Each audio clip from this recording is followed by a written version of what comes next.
अगर आपको लगता है मोरल डेवलपमेंट और डिलेमास कभी क्लियर नहीं होंगे तो रिलैक्स। हेलो फ्रेंड्स, मैं स्वाति, आपकी होस्ट, आपके अपने चैनल लास्ट होप पर आपकी सीटेट एग्ज़ाम जर्नी को आसान और इंटरेस्टिंग बनाने के लिए कुछ इम्पोर्टेंट टॉपिक के ऊपर चर्चा करेंगे। चलिए स्टार्ट करते हैं कोलबर्ग और गिलिगन से।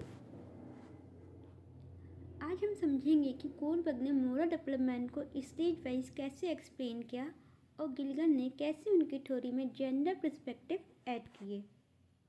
ये दोनों थ्योरीज सीटेट के लिए काफ़ी इम्पोर्टेंट हैं। चलिए स्टेप बाय स्टेप समझते हैं। अब हम लोग कोलबर्ग को थोड़ा सा समझ लेते हैं। यह एक अमेरिकी मनोवैज्ञानिक थे। इनका पूरा नाम लॉरेंस कोलबर्ग है। इनका जन्म 25 अक्टूबर 1927 को हुआ था और इनकी मृत्यु 19 जनवरी 1987 को हुई थी। इन्होंने शिकागो विश्वविद्यालय में मनोविज्ञान में विभाग में प्रोफेसर के रूप में कार्य किया। वह इनकी नैतिक विकास के चरणों के अपने सिद्धांत के लिए सबसे ज़्यादा जाने जाते हैं। आप चाहें तो इसका स्क्रीनशॉट भी ले सकते हैं। इनका सबसे फेमस थ्योरी है नैतिक विकास।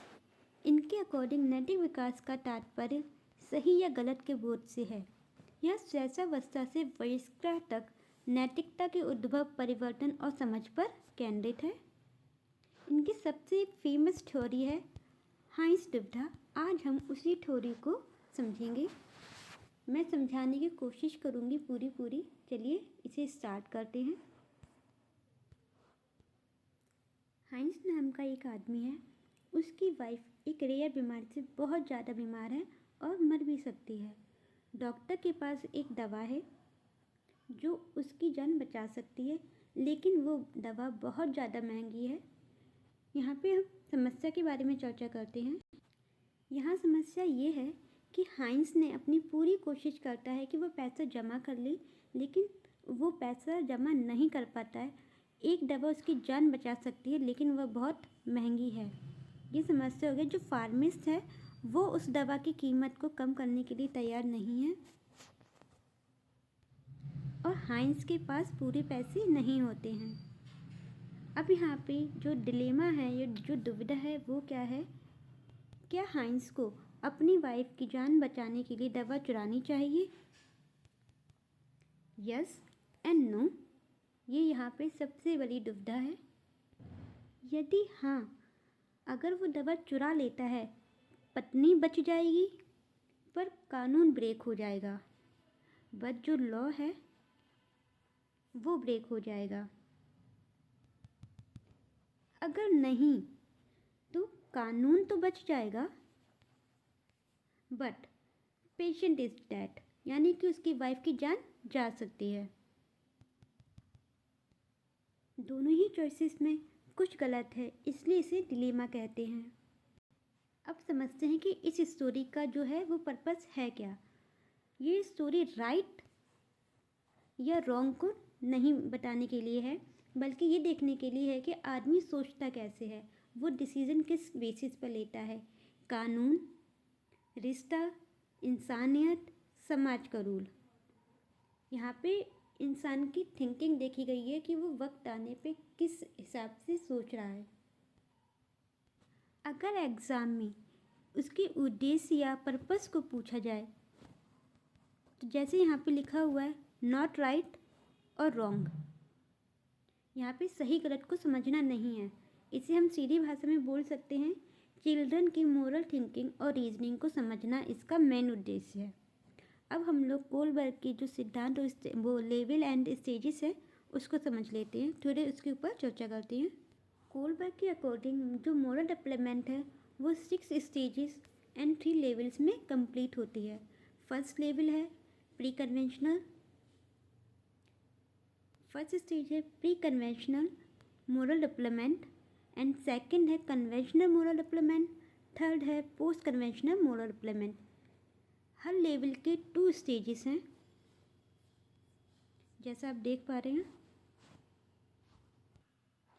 प्रत्येक स्टेज को हम लोग एग्जाम्पल के माध्यम से समझेंगे। तो चलिए प्रत्येक स्टेजेस के हम लोग एग्जाम्पल स्टार्ट करते हैं। फर्स्ट स्टेज है आज्ञाकारिता एवं दंड अभिविन्यास एंड सेकंड है पुरस्कार उन्मुखीकरण।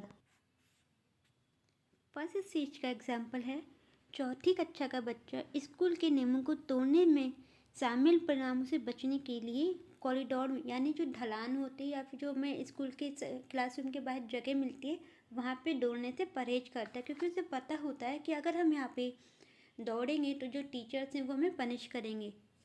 ये सबसे बेस्ट एग्जाम्पल है। एंड सेकंड एग्जाम्पल हम लोग देखते हैं पुरस्कार उन्मुखीकरण। इसे हम लोग टिट फॉर टैट या फिर गिव एंड टेक एंड व्यक्तिवाद और विनिमय के नियम से भी जो एक है, इस नाम से ये लोग आ सकते हैं अकॉर्डिंग टू एग्ज़ाम। तो यहाँ पे क्या हो सकता है कि दो बच्चे आपस में कुछ शेयर करते हैं। अगर टिफ़िन भी उन्हें शेयर करना होता है तो कहते पहले तू मुझे अपने में से टिफ़िन में से कुछ दे, उसके बाद मैं दूंगा।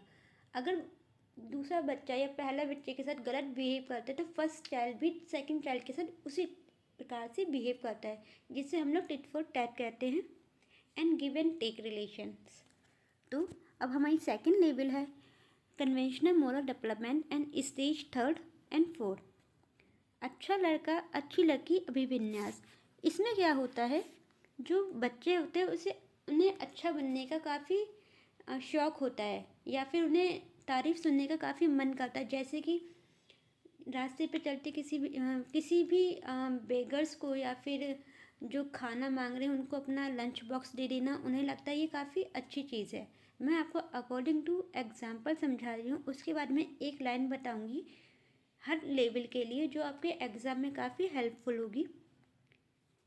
एंड फोर्थ है कानून और सामाजिक व्यवस्था। यहाँ पे जो 16-17 एज के जो चाइल्ड्स होते हैं उन्हें इस चीज़ का थोड़ा भय होता है कि अगर हमने किसी को नुकसान पहुँचाया तो हमें कानून सज़ा देगा। यहाँ पे इंसान के अंदर से इन्होंने कोई एज डिफाइन नहीं की है, बट जो 16-17 एजेस में होते हैं ना, उनको ये लगता है फैमिली का डर ख़त्म हो जाता है, बट कानून उनके नज़र में ऊपर आ जाता है कि अगर मैं कुछ गलत करूँगा तो मुझे वहाँ से पनिशमेंट मिलेगी।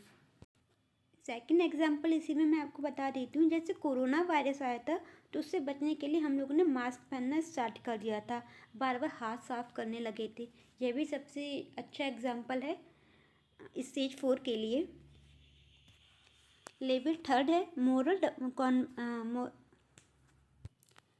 Post conventional moral development. तो चलिए स्टेज 5 देख लेते हैं। कानूनी सामाजिक अनुबंधन, लिंग्विस्टिक सोशल कॉन्टैक्ट एंड सार्वभौमिक universal ethical principles.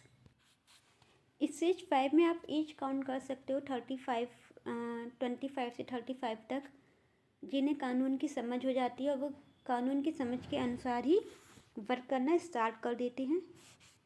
Universal ethic principal यानी सार्वभौमिक नैतिक सिद्धांत में क्या होता है, यहाँ पे हम अपनी वैल्यूज़ को प्रायोरिटी देना स्टार्ट कर देते हैं, उसके अकॉर्डिंग वर्क करते हैं। जैसे कि हाइंस के ऊपर हुआ था, हाइंस ने अपनी प्रायोरिटी फर्स्ट रखी थी वाइफ को, क्योंकि उसे अपनी वाइफ को बचाना था, इसलिए उसने चोरी करना भी सही समझा। उसी हाइंस को हम सार्वभौमिक नैतिक सिद्धांत में रख सकते हैं। इसे हम लोग, मैं इसके हटा देती हूँ, आप स्क्रीनशॉट ले सकते हैं इसका।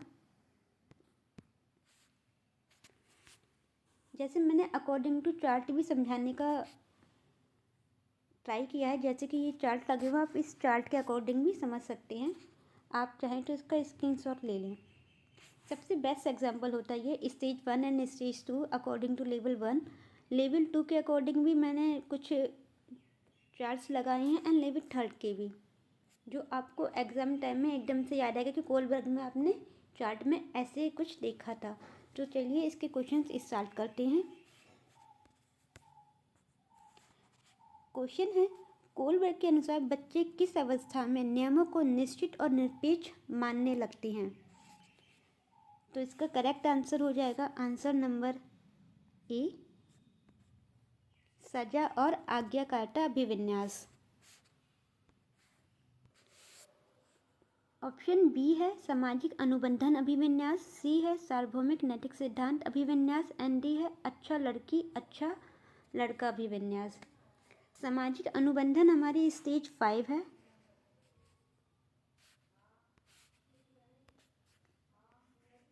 स्टेज 5, सार्वभौमिक स्टेज 6 एंड अच्छा लड़का अच्छी वाली स्टेज 3, लेवल 2 एंड ये दोनों लेवल 3 के हैं। ऐसे भी क्वेश्चंस आ सकते तो आप इसको भी थोड़ा डिटेल में समझिए। नेक्स्ट क्वेश्चन है, निम्नलिखित में से किसने सर्वप्रथम नैतिक विकास का सिद्धांत दिया। क्वेश्चन ध्यान से देखिए, सर्वप्रथम पूछ रहा है।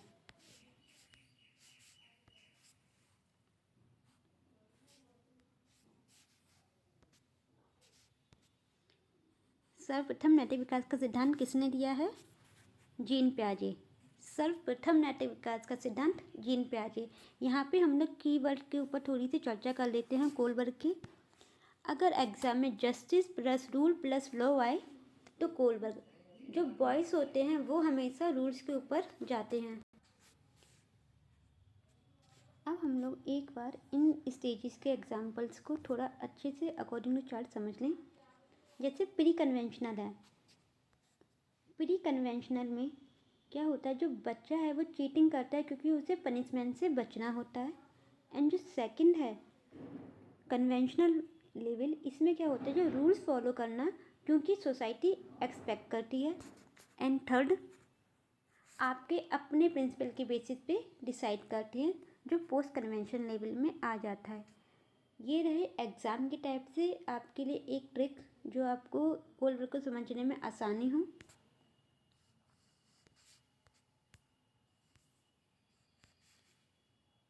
अब हम लोग गिलगन्स की थ्योरी के ऊपर थोड़ा सा पढ़ लेते हैं। कैरोल गिलगन ने महिलाओं की नैतिकता की बजाय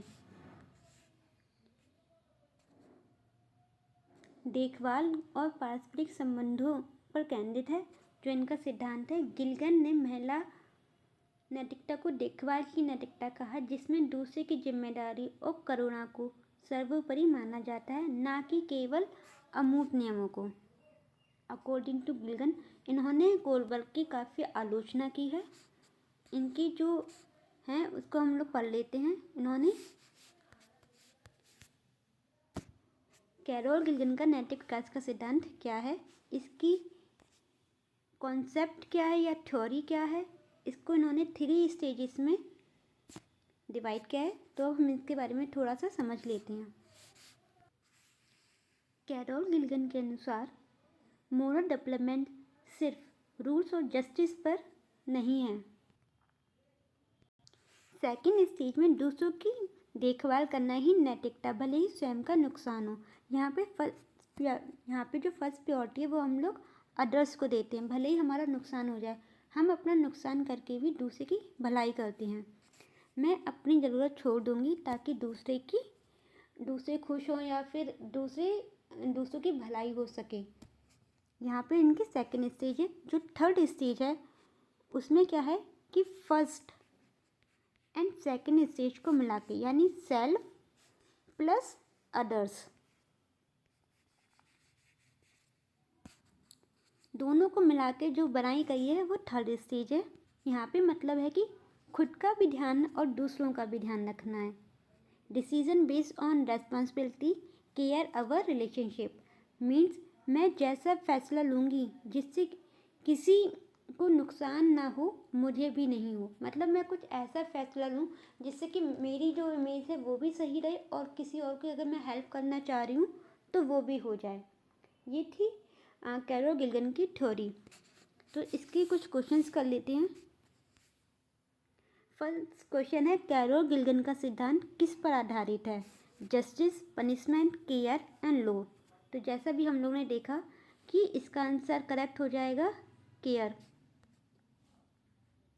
इनके कीवर्ड्स हैं कैरोल गिलगन के, आप स्क्रीनशॉट ले लेना। Care plus relationship plus responsibility plus empathy equal to गिलगन। अगर गिलगन और कोलबर्ग आए तो कोलबर्ग को हमेशा रूल और जो रेस्पॉन्सिबिलिटी वाला सिस्टम है वो गिलगन के खाते में आता है। तो चलिए आज का टॉपिक हम लोग यहीं पर ख़त्म करते हैं। आई होप आप लोगों को समझ में आया होगा। Best of luck for your exam. Next topic मैं जल्द ही लेकर आऊँगी और कवर करवाऊँगी। Thank you. जय हिंद, जय भारत।